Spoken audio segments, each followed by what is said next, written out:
Hello guys, magandang umaga sa inyong lahat. So ngayon ay pupunta ako doon sa lugar ng mga Pilipino sa Lucky Plaza para magbayad ng ating mga bill sa Pilipinas. Kasi marami nagtatanong, saan ko ba daw dinadala ang pera? Bakit daw lagi akong walang pera? So ngayon natin guys malalaman kung ano ba yung mga binabayaran ko. Kaya lagi ako, hindi naman sa laging walang pera, pero sakto lang.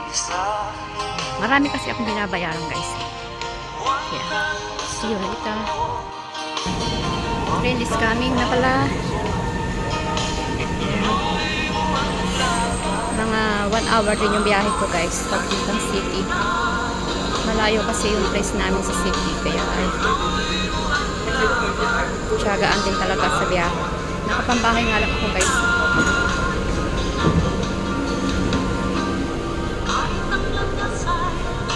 Daming tao.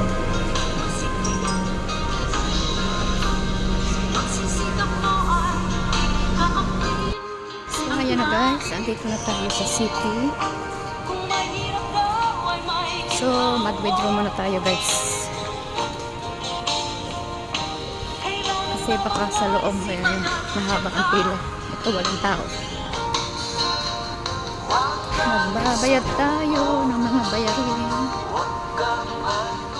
Nga pala guys, yung gusto ko pang bayarin yung aking, nga pala meron akong estudyante. Ano kaya ang aking estudyante?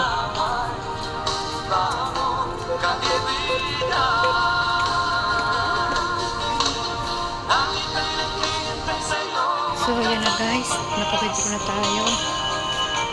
So punta na tayo ngayon doon sa mall, sa Lucky Plaza, sa Remittance. Yung estudyante ko nga pala guys, graduating. So isa yun sa pinaka-main ano ko ng budget. Siya yung aking binabudgetan ng medyo may lasa. Kasi rumerenta siya ng ng boarding house sa city. Hindi naman city, sa town. Ayun. Tapos syempre yung kanyang everyday allowance, yung kanyang kung ano-ano pa mga binibili. Tapos yung mga kailangan sa school. So, syempre ako, single mom ako. Mag-isa lang kasi akong sumusuporta sa kanya. Kaya medyo nalalakihan ako sa kanyang gastusin. So kaya yung ibang nagtatanong dyan kung saan ko dinadala yung pera ko, hindi nyo alam ang buhay ng isang single mom. Madaming bayarin, maraming gastusin. Tapos syempre meron pa akong apo, minsan humihingi. Syempre apo mo yun, hindi mo siya matiis. Minsan nga ang pagkain sa fast food, pinagtitipidan ko na hindi ako kumakain kasi nanghihinayang ako sa $10. Kaya nagtsatsaga na lang ako sa chicken rice. Pero minsan syempre treat na rin sa aking sarili, kaya kumakain din ako paminsan-minsan. Pero bihirang-bihira yun. Hindi ako magastos sa pagkain guys. Matipid ako. So kasi nga hindi tayo pwedeng mawala ng konting budget sa sa ating ATM o sa GCash, kasi minsan may mga emergency hindi natin inaasahan. So kaya dapat meron tayong mga nakatago-tago dyan. Kaya hindi ako nagpapaubos guys ng pera sa aking ATM o kaya sa GCash. Ayan, maubusan man yung GCash, at least yung ATM natin madali lang naman siyang i-transfer sa GCash, kaya okay lang. So ayan guys, nandito na tayo. Habo ko pa yung pera kasi dito na tayo. Hindi ko alam kung magkano yung babayaran ko sa PhilHealth ko, kasi nalimutan kong bayaran yung PhilHealth ko last year. Parang kulang ako sa bayad. Tapos yung SS ko, medyo nahinto ko siya, so kailangan ko siyang i-continue.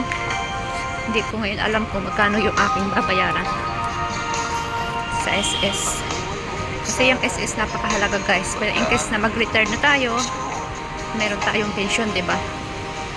Kaya kahit mahal, kailangan ko siyang hulugan. Tapos yung ipapadala kong budget sa aking bunso. So ko na lang siya, i-banking. Kasi dito ako nagpadala sa Remittance, sayang din yung $4 na charge. Kaya ang binabayaran ko lang dito is yung mga hindi siguradong bayarin, kaya pumupunta ako dito. Bihiraan akong pumunta rito guys kasi nga puro sa i-banking na lang yung mga ginagawa ko transaction. Yan, ito yung lugar ng mga Pilipino dito sa Singapore, Lucky Plaza. Hindi na, bihiraan akong pumunta rito guys, except na lang kung talaga may mga importante akong lalakarin, saka lang ako pumupunta rito. Kasi nga, convenient na yung aking iBanking. Doon na lang ako nagtatransact. Ayan. Sana meron tayong matira para makapag-Jollibee man lang tayo. Jollibee or McDo. Nakapambahay lang ako guys. Hindi ko na kailangan magmaganda. Saglit lang naman tayo. Ayan guys, hindi din ng chocolate dito.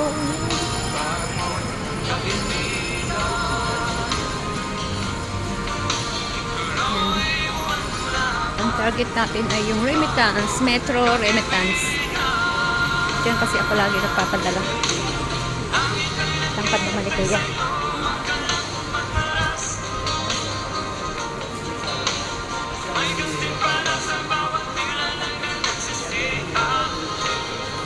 Kailangan natin hanapin.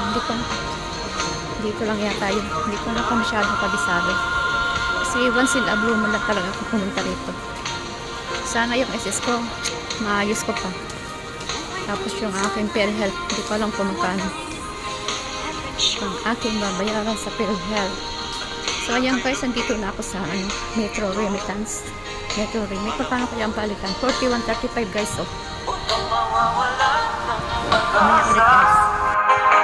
So ayan guys, nabayaran na natin ang ating SS. Finally, nasimulan ko na ulit ang aking SSS.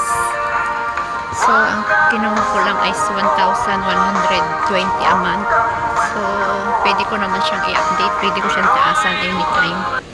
Pero doon muna tayo sa mababa kasi marami tayong mga bayarin ngayon. Kaya atid mo ng yan, Duterte wala na. tawag din natin muna obserbahan kung kakayanin natin itaas yung ating bayad. Tapos yung aking PhilHealth, bayad pa pala ako hanggang March 2024. So April daw ako magbabayad. Hindi ko na talaga natandaan na nagbayad ako doon. Bayad pala ako. Akala ko wala akong bayad. Tapos yung Pag-ibig ko guys, more than 10 years na ako naghuhulog. So kaya stop ko na muna siya kasi voluntary daw naman yun, hindi naman yun compulsory. Kaya stop ko na lang siya muna kasi nga less bawas tayo ng mga bayarin kasi nga ang dami nating bayarin. Saan ba ako pupunta? Hahanap tayo ng mabibili. Ayaw ko na ng damit guys. Yung mga damit ko isinend ko na talaga sa Pilipinas lahat. Kunti na lang iniwan ko kasi nga baka ako ay lumipat ng amo. So ngayon hahanap ako ng turon. Bili tayo ng turon guys kasi ang tagal ko nang nagkagrab sa turon. Hindi ako makaluto, wala kasi kaming walang saging dun sa binibilhan ko. Kaya hanap tayo ng turon. Tapos pagupit ako siguro, magpagupit na tayo kasi minsan lang talaga ako mapupunta rito. Nasaan na ba yung bilihan ko ng turon? Sa taas pa yata.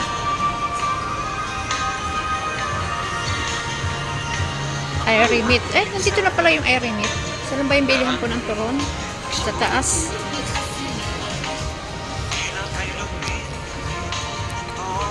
Tayo dito.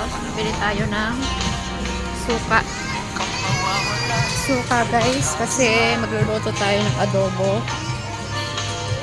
Filipino store sa Lucky Plaza. So ayan. Nandito lahat. May song.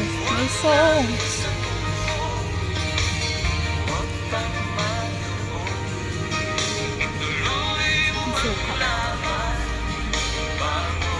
Ayan yan guys, ang suka. Tayo ng suka.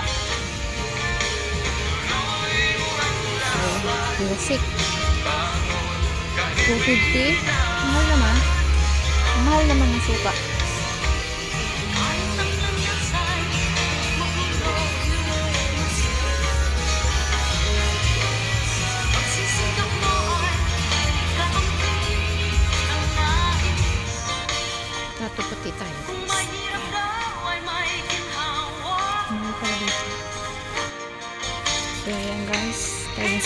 kasi lagi ako gumagamit ng suka. Nag-aadobo ako ng paano manok. Kasi ilulutuin ko yung paano manok. Ibigay kay ate, yung kapitbahay. So, ayun. Ano naman ang kanton? Nag-try nga ako ng kanton. Bakit? Bili tayo. 50 cents. Or tax.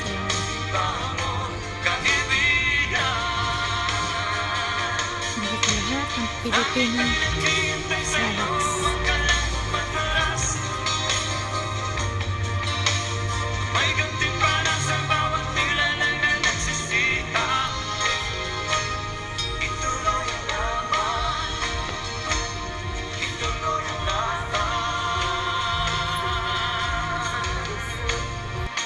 So ayan guys, tapos na tayo guys, kaya tayo ay uuwi na. Wala tayong time maglakwatsa, wala tayong kwarta.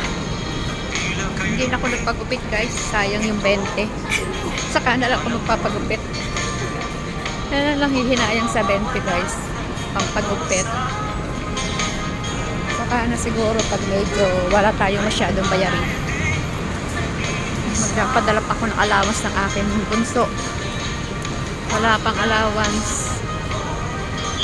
Okay na yung aking SSS finally, yung aking pag-ibig, yung aking PhilHealth, okay na. So ang babayaran ko pa is yung aking lote sa sementeryo, tapos yung budget ng aking anak, tapos yung kanyang boarding house, siyempre tubig, ilaw, kuryente, ay tubig, ilaw, doble-doble, kuryente, tubig, tapos yung kanyang allowance. So diba guys, saan natin yung kinukuha? Diba sa sahod?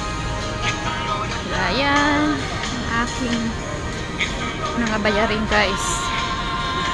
Siyempre kailangan din natin magtago-tago kasi nga pag may emergency, mahirap kasi manghaliga pag emergency, diba?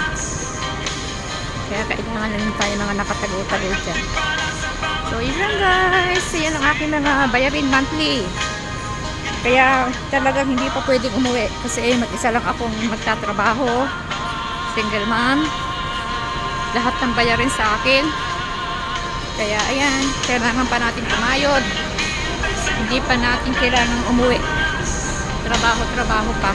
Yan lang guys, salamat, bye bye.